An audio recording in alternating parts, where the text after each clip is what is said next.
बिस्मिल्लाहिर्रहमानिर्रहीम। व्यूअर्स, आज का हमारा टॉपिक है फाइंडिंग लीनियर ट्रांसफॉर्मेशन। हमें इस लेक्चर में गिवन ट्रांसफॉर्मेशन को लीनियर ट्रांसफॉर्मेशन प्रूव नहीं करना बल्कि लीनियर ट्रांसफॉर्मेशन फाइंड करनी है। तो चलते हैं क्वेश्चन की तरफ। Let v1 1 1 1 v2 1 1 0 v3 1 0 0 be a basis for R cube.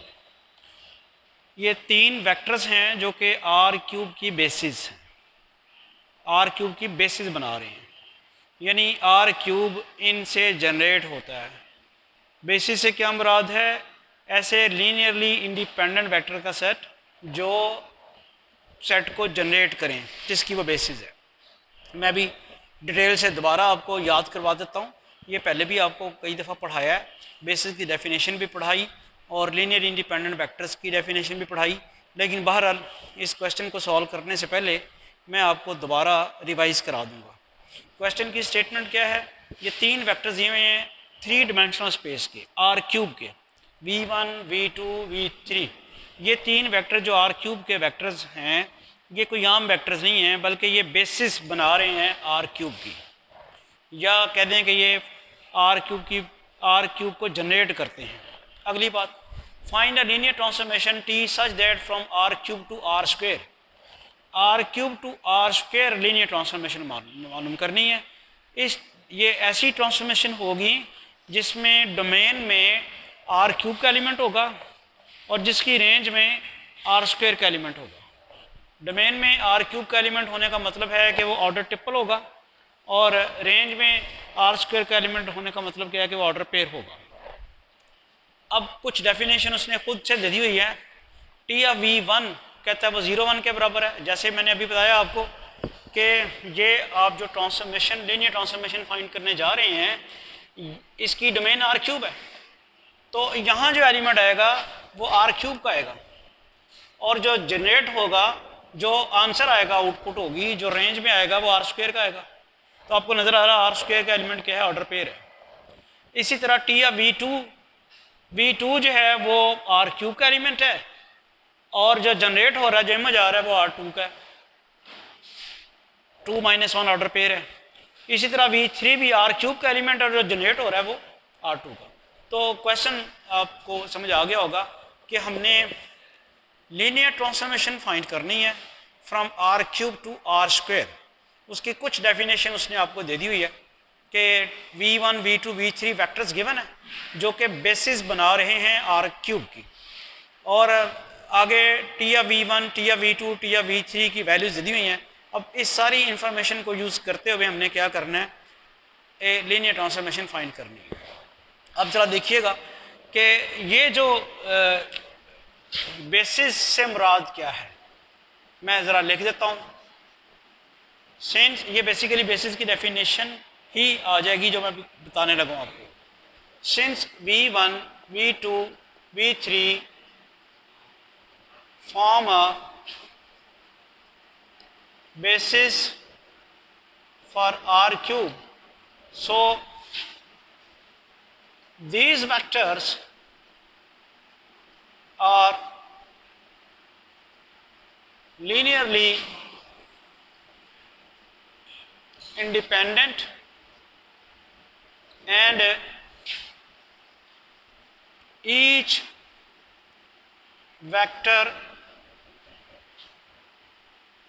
v x1 x2 x3 belong to R cube. ये x1 x2 x3 की बजाय आप x y z भी लिख सकते हैं, यानी बजाय इसके कि आप x1 x2 x3 लिखें, ये आप यहाँ वेक्टर v जो लिखा हुआ है x y z belong to R cube, ये भी लिख सकते हैं। These vectors are linearly independent and each vector x y z belong to R cube is a linear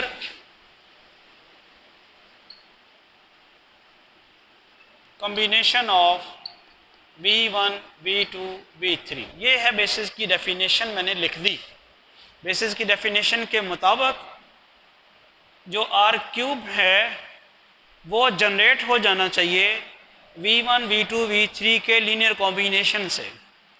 यानी आर क्यूब का मैं कोई भी एलिमेंट लूँ तो वो v1 v2 v3 का लीनियर कॉम्बिनेशन होना चाहिए। और दूसरी बात क्या है, v1 v2 v3 जो है लीनियर इंडिपेंडेंट होने चाहिए। लीनियर इंडिपेंडेंट से क्या मुराद है कि अगर ये कोई इनका आप लीनियर कॉम्बिनेशन लिखते हैं k1 v1 plus k2 v2 plus k3 v3 और वो ज़ीरो होता है तो ये सिर्फ एक ही सूरत में होगा जब k1 k2 और k3 ज़ीरो हो। ये लीनियर इंडिपेंडेंट वेक्टर्स की डेफिनेशन है। लीनियर इंडिपेंडेंट वेक्टर्स में अगर उनका लीनियर कॉम्बिनेशन ज़ीरो हो तो एक ही सूरत है जिसमें तीनों स्केलर ज़ीरो हो, सारे के सारे स्केलर ज़ीरो। इसको तीन है तो तीनों ज़ीरो होंगे। वेक्टर्स कब लीनियर इंडिपेंडेंट होते हैं, जब उनका लीनियर कॉम्बिनेशन अगर ज़ीरो है तो सारे के सारे स्केलर ज़ीरो हों। अब बड़ी दिलचस्प बात है कि सारे के सारे स्केलर अगर ज़ीरो होंगे तो लीनियर कॉम्बिनेशन तो लाजमी ज़ीरो होगा। इसका मतलब है इसके अलावा किसी नॉन ज़ीरो स्केलर पे ये लीनियर कॉम्बिनेशन ज़ीरो नहीं होगा। दो चीज़ें, v1 v2 v3 linearly independent, उससे क्या मुराद है, और वो आर क्यूब को जनरेट करते हैं, उससे क्या मुराद है। दोनों चीज़ें मैंने आपको बता दी। आर क्यूब की चूँकि बेसिस थी v1 v2 v3, इसलिए वो लीनियर इंडिपेंडेंट वेक्टर्स भी होंगे और आर क्यूब का हर वेक्टर इनके लीनियर कॉम्बिनेशन से जनरेट होगा। ये बात समझ आ गई। आगे चलते हैं। अब चूँकि ये वाला वेक्टर जो है सो होगा क्या, ये जो वेक्टर v है ये कोई k1 v1 plus k2 v2 plus k3 v3, जैसे मैंने अभी कहा कि ये जो वेक्टर v है ये v1 v2 v3 का लीनियर कॉम्बिनेशन होगा। अब लीनियर कॉम्बिनेशन कैसे लिखेंगे, स्केलर्स को वेक्टर से मल्टीप्लाई करा के ऐड करेंगे, that will be the linear combination. मुझे अब ये नहीं पता कि k1 k2 k3 क्या होंगे, ये मुझे नहीं पता। बस ये पता है, थ्योरेटिकल ये पता है कि चूँकि v1 v2 v3 बेसिस बना रहे हैं आर क्यूब की, लिहाजा आर क्यूब का हर वेक्टर जो है वो इनके लीनियर कॉम्बिनेशन से बनेगा। क्या किस किस्म का लीनियर कॉम्बिनेशन होगा वो नहीं पता, यानी स्केलर किन स्केलर्स को मल्टीप्लाई करा के लीनियर कॉम्बिनेशन बनाएंगे तो वेक्टर आएगा v, वो नहीं पता। अब वो पता करने के लिए ज़रा देखें क्या इक्वेशंस बनती हैं हमारे पास। वेक्टर v क्या था आपके पास, x y z k1, v1 क्या है 1 1 1 प्लस k2, v2 क्या है 1 1 0 प्लस k3 1 0 0। ये बात क्लियर होगी। v की जगह x y z लगा दिया, k1 का पता करना है, v1 उसने दिया हुआ है, k2 पता करना है, v2 उसने दिया हुआ है, k3 का पता करना है, v3 उसने दिया हुआ है। ज़रा सिंप्लीफिकेशन करते हैं। राइट हैंड साइड पे क्या आ जाएगी चीज़। वैसे तो ये आपको शॉर्टकट करने में स्टेप्स जो हैं वो आपको कुछ छोड़ देने चाहिए, लेकिन बहरहाल आपको समझाने के लिए मैं कर रहा हूँ।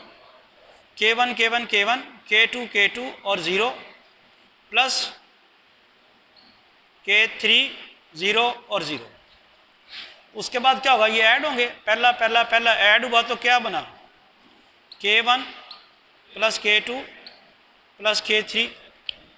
पहला ऐड होगा, दूसरा और दूसरा ऐड होगा जी, k1 प्लस k2, फिर तीसरा और तीसरा ऐड होगा तो वो सिर्फ क्या रह जाएगा, k1।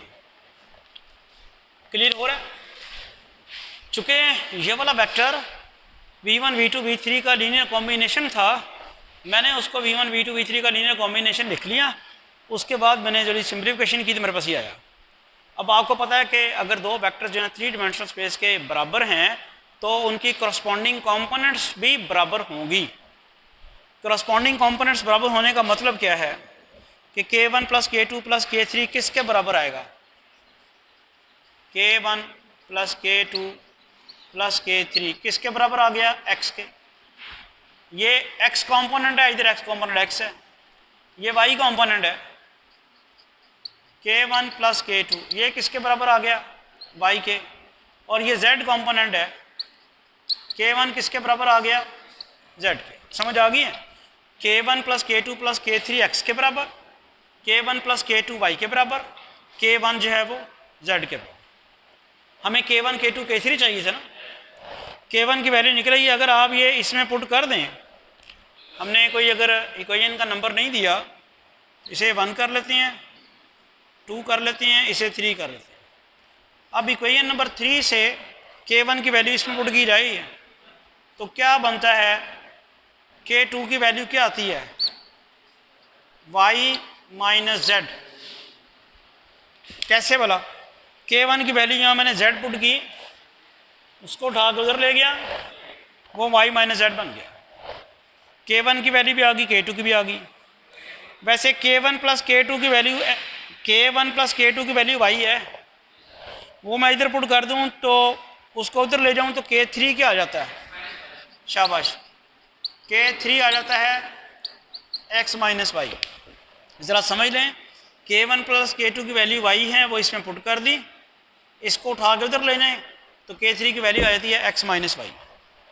अब लीनियर कॉम्बिनेशन जो आपने लिखा था, उसमें जो अननोन चीज़ें थी K1 K2 K3, उनकी वैल्यूज़ आप मालूम करने में कामयाब हो गए हैं। तो इनको हम उस इक्वेशन में लिख देते हैं। वैसे तो चाहिए ये था कि इसे इक्वेशन नंबर 1 करते, तो अब चूँकि वो नहीं कर सके थे तो अब ज़रा चेंज कर लें 2 3 4। वैसे इनके नंबरों की ज़रूरत नहीं पड़ी। अब इक्वेशन नंबर 1 में आप जाके K1 K2 3 सारी वैल्यूज़ पुट करें, K1 K2 और K3 की वैल्यूज़ पुट कर दें। क्या हो जाएगा, पुटिंग these values in 1। जब आप ये वैल्यूज़ 1 में पुट करते हैं तो v is equal to K1 की वैल्यू क्या आई थी, K1 की वैल्यू z और आगे v1। K2 की वैल्यू क्या आई हुई है, y माइनस जी v2। K3 की वैल्यू क्या आई हुई है, शाबाश, वो है x माइनस वाई और v3। ठीक है। अब आप बेशक सिंप्लीफाई करके देख लें, अगर आप v1 v2 v3 की वैल्यूज यहाँ पुट करेंगे, v1 v2 v3 की, और सिंप्लीफाई करेंगे तो वो हल करके सारे का सारा v के बराबर आ जाएगा। अगला क्या काम है, चूँकि हमने लीनियर ट्रांसफॉर्मेशन फाइंड करनी है, ऐसी ट्रांसफॉर्मेशन फाइंड करनी है जो ऑलरेडी लीनियर है, इसलिए इमेज लेने लगा मैं। टी ऑफ वी किसके बराबर आ जाएगा, T of Z v1 plus Y minus Z v2 plus X minus Y v3, ये है।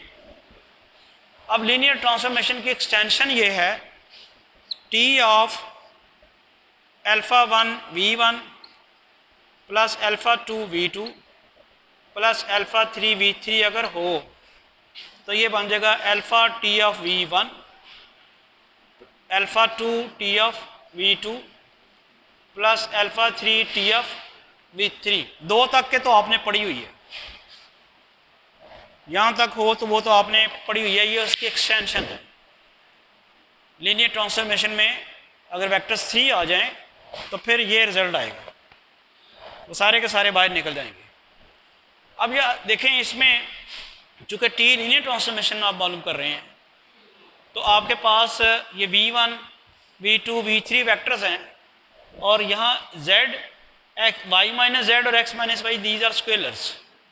तो क्या बन जाएगा लीनियर ट्रांसफॉर्मेशन की डेफिनेशन लगा के, z t of v1 plus y minus Z t of v2 plus x minus Y t of v3, ये बन जाएगा। ठीक है, टी ऑफ v1 किसके बराबर है, ये मैंने ये लगाया यहाँ पे, ये ट्रांसफॉर्मेशन। अच्छा, टी ऑफ v1 उसने दिया हुआ है 0 1 के, शाबाश, ये आ गया। अच्छा, यहाँ लिख दें वैसे, सिंस t इज लीनियर। अब टी ऑफ v1 किसके बराबर है, अभी आपने बताया जी 0 1, y minus Z. T of v2 किसके बराबर है, 2 माइनस 1 प्लस x माइनस 1 4 3। ठीक है, ज़रा सिंप्लीफाई करते हैं। ये बन जाएगा 0z plus 2y minus 2z, 2y minus 2z, फिर वो आ जाएगा z माइनस वाई, माइनस इसके साथ मल्टीप्लाई होगा, माइनस जेड वो प्लस जेड हो जाएगा और वाई माइनस वाई। इधर ये अब इसकी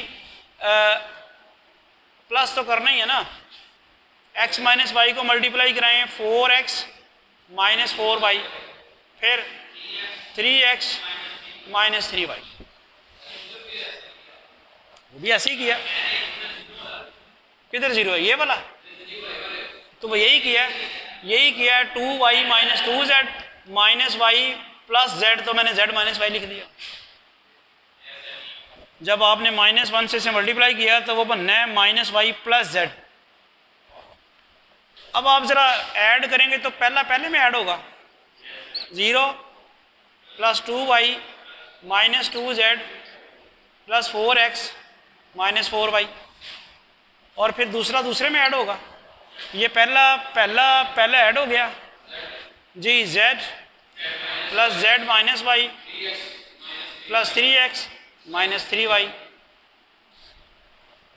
पहले में, दूसरे में, और तीसरे में ऐड हो गया।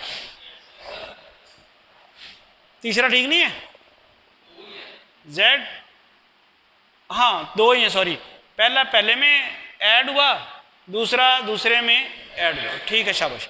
नेक्स्ट ही हमारे पास आया फिर क्या, ये ज़रा चेक करें, 4x minus 2y minus 2z, 4x minus 2y और माइनस 2z, ठीक।